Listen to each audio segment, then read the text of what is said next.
राम जी जब राजा हो गए तो राम जी ने यज्ञ किया अश्वमेध यज्ञ। घोड़ा को छोड़ा, ये जो भी राजा पकड़ेगा वो युद्ध करेगा। घोड़ा को छोड़ा तो 3 लोगों को रक्षा के लिए पीछे से छोड़ा। किस किस को? लक्ष्मी निधि, शत्रुघ्न, पुष्कल, और इनका प्रभारी बना दिया हनुमान जी को। चारों लोग अश्व को बचाने के लिए पीछे पीछे चले, घोड़ा आगे आगे चला। बहुत से राजाओं से युद्ध हुआ।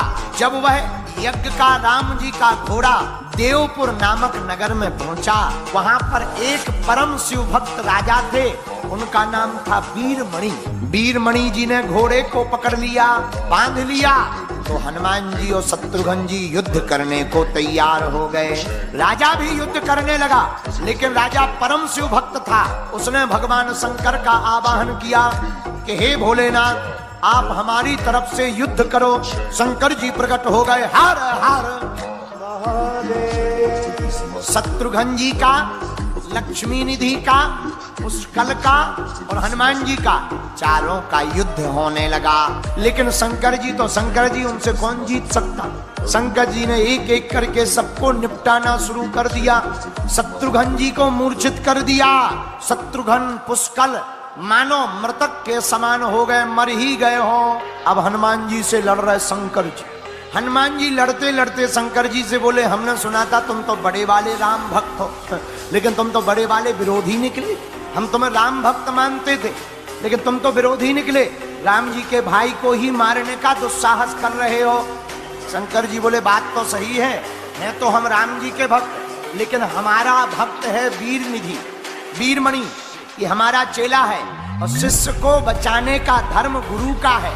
हम भगवान हैं, ये हमारा भक्त है, तो हम भक्त की तरफ से लड़ रहे हैं। शंकर जी बोले, तुम लड़ो उनकी तरफ से, हम राम जी की तरफ से लड़ रहे हैं। अब हनुमान जी तो बहुत ज्यादा बलवान, शंकर जी भी कम नहीं है, लेकिन शंकर जी के ही रूप हनुमान जी को ज्यादा वरदान है।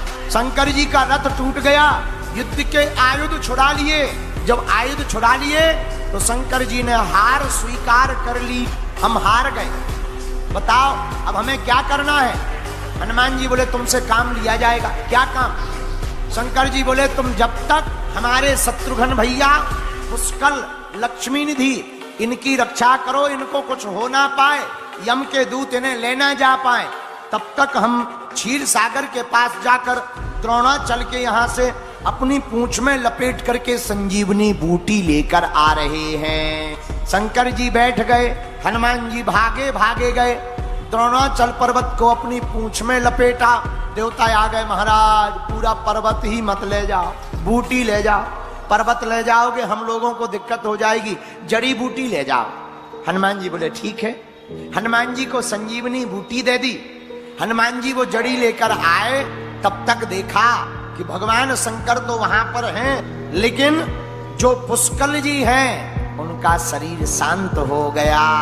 आंखों में आंसू आ गए। हनुमान जी रोने लगे कि पुष्कल का अगर शरीर चला गया हमारे होते हुए, तो हम राम जी को क्या जवाब दें? और रोते रोते हनुमान जी ने पुष्कल की जीभ में मृत संजीवनी बूटी को डालकर कहा कि आज तक अगर ये हनुमान सदा बाल ब्रह्मचारी रहा हो तो पुष्कल के प्राण पुनः जीवित हो जाए। आज तक अगर रामदूत हनुमान ने किसी भी स्त्री को मां और बहन के अलावा किसी और दृष्टि से देखा हो तो जीवित ना हो, और अगर आज तक हनुमान ने सभी स्त्रियों को मां और बहन की दृष्टि से देखा है तो तत्क्षण पुष्कल के प्राण बच जाए। जैसे ही बूटी डाली, पुष्कल की आंखें खुल गईं, राम राम राम कहते हुए जीवंत हो गए।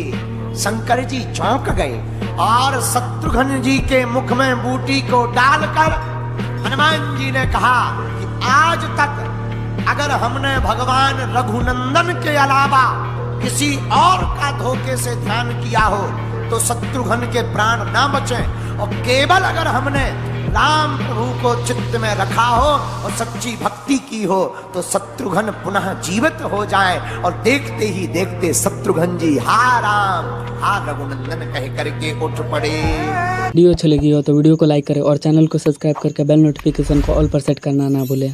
जय श्री राम।